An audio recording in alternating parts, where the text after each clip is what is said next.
When you're listening to nothing but the best of oldies, you're listening to Magic 98.9. Thank you so much. God bless you. Thank you. The man with golden voice. যদি গুগলে এসে এটা search করো তো শুধু একজনেরই নাম আসবে, আর সে হলো টেড উইলিয়ামস। ইউএস আর্মি ও রেডিও শো থেকে বের করে দেওয়া এক ড্রাগ অ্যাডিক্ট, যাকে পুলিশ 7 বার অ্যারেস্ট করে আর 2 বছরের জন্য যার জেল হয়।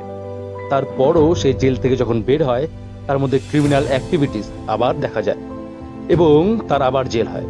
কিন্তু এবার সে যখন জেল থেকে বের হয় সে দেখে তার ফ্যামিলি তাকে ছেড়ে চলে যায়। আর কেনই বা যাবে না?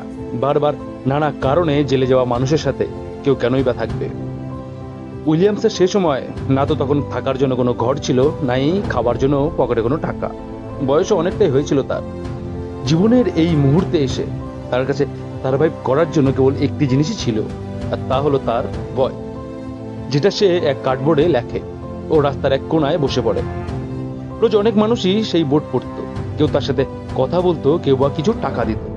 এভাবেই চলতে চলতে একদিন এক জার্নালিস্ট তার সাথে কথা বলে এবং সেই ভিডিও সে নেটে ছেড়ে দেয়। তার আওয়াজ ইন্ডাস্ট্রিতে শোরগোল ফেলে দেয়। Brooklyn, New York. When I was 14, I kind of listened to one of our area radio announcers. And শুধু রেডিও এজেন্সি না, মিডিয়া কোম্পানি, টপ ব্র্যান্ডস ও অনেক টিভি শো তার পেছনে পড়ে যায়। উইলিয়াম সবশেষে ঘর বাড়ি ফিরে পায়, টাকা আসে এবং জীবন নতুন করে শুরু হয় তার। আমাদের সবার দ্বারাই ভুল হতে পারে, কিন্তু তার মানে এটা না যে জীবন থেমে যাবে।